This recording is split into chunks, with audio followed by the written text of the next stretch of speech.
আমি প্রিয়তমা বানাইছি 3 কোটি টাকা দিয়ে, 2,97,00,000 টাকা দিয়ে। আমি 41 কোটি টাকা বিলিং করছি। আমি রাজকুমার বানাইছি 5.5 কোটি টাকা দিয়ে। আমি তো বলছি আমি 26 কোটি টাকা বিলিং করছি। সিঙ্গেল স্ক্রিনকে দেখে নাক ছিটকায়। সিঙ্গেল স্ক্রিন আমাদের বাংলা সিনেমার প্রাণ।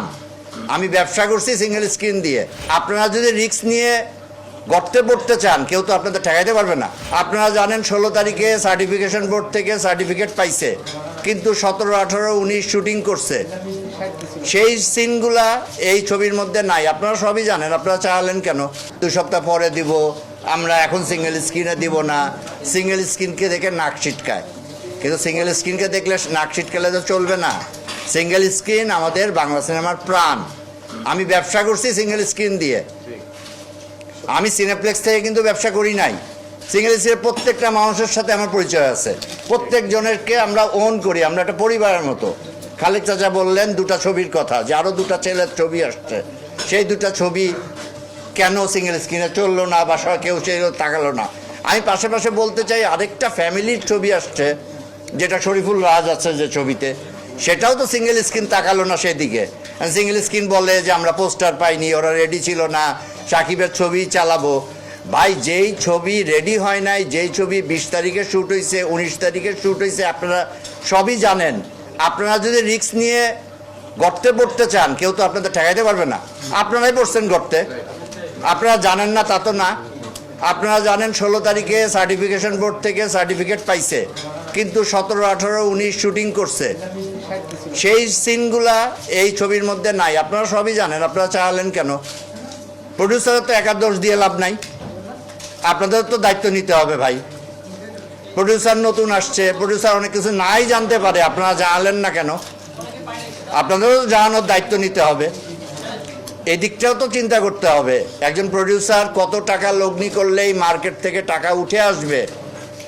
যখন একটা প্রডিউসার মার্কেটে আসে, তখন তো অনেকে বলতে থাকে, আরে 12 কোটি ছবি বানান, 13 কোটি ছবি বানান। আমি অনেকের নাম ধরে বলতে পারবো এখানে। অনেকে বলে প্রডিউসারকে বা প্রডিউসারের ডিরেক্টরকে, কিন্তু আলটিমেটলি কি আমাদের মার্কেট থেকে এই টাকা আসে?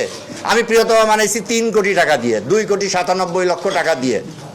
আমি 41 কোটি টাকা বিলিং করছি। আমি তো বলছি আমি 41 কোটি টাকা বিলিং করছি। আমি রাজকুমার বানাইছি 5.5 কোটি টাকা দিয়ে। আমি তো বলছি আমি 26 কোটি টাকা বিলিং করছি। আমার তো ওপেন বলে রাখা। কেন ছবির স্কেলটা আমাদের যেখানে হল নাই, ঈদে এসে 120টা 25টা হল চলে, সিনেপ্লেক্স থেকে কি শেয়ার আমরা পাই আপনারা সবাই জানেন। সিনেপ্লেক্সে 1 লাখ টাকা বা 1 কোটি টাকা বেচলে কয় টাকা পাওয়া যায় সবাই জানেন। তাহলে সিনেমা কি ব্যবসা করে কি শুধু টাকা ঢালার জন্য? এই জিনিসটা ভাই ক্লিয়ার হতে হবে। আপনারা সবাই প্রডিউসারের পাশে থাকেন। আমি চাই, আমি আশা করি আপনারা যে যা ক্ষতিগ্রস্ত হয়েছেন, অবশ্যই ক্ষতিগ্রস্ত হয়েছেন, কিন্তু সেই জায়গা থেকে এইটাকে নিজেরা একটা সমঝোতার মাধ্যমে কি করে সলভ করা যায়, এই ব্যাপারটার দিকে সবাই একটু গুরুত্ব দিবেন। প্রডিউসার বাঁচলে বাংলা ফিল্ম বাঁচবে। প্রডিউসার মরলে কিন্তু আবার নতুন একজন আসবে, এসে আবার এরকম ধোঁকাবাজির মধ্যে পড়বে। তা কিন্তু আর বছরে বছরে হবে না। সুতরাং এইবারই যেন এই প্রথাটা শেষ হয়, এইদিকে সবাই একটু লক্ষ্য দেন। আমি খালেক চাচাকে বলবো, আমি রুবেল ভাই আছে রুবেল ভাইকে বলবো, আমি চাচা আছে আমার মুরব্বী, তাকে বলবো আপনারা একটা বুদ্ধি করেন যে এই জায়গা থেকে যেন আমরা মুক্তি পেতে পারি। সামনের দিনে যেন এরকম সমস্যা নিয়ে আমাদের কারো আর বসতে না হয়। আমি চাই না সামনে এরকমভাবে আর সবাই বসুক, সবাই বসে হা হুতাশ করুক।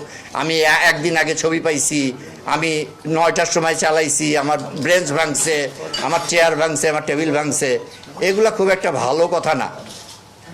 আমাদের ছবির বদনাম হয়, কারণ এখন তো ডিজিটাল মিডিয়ার কল্যাণে সারা পৃথিবীতে আমাদের কথাবার্তা পৌঁছে যায়, যে যাই বলি না কেন।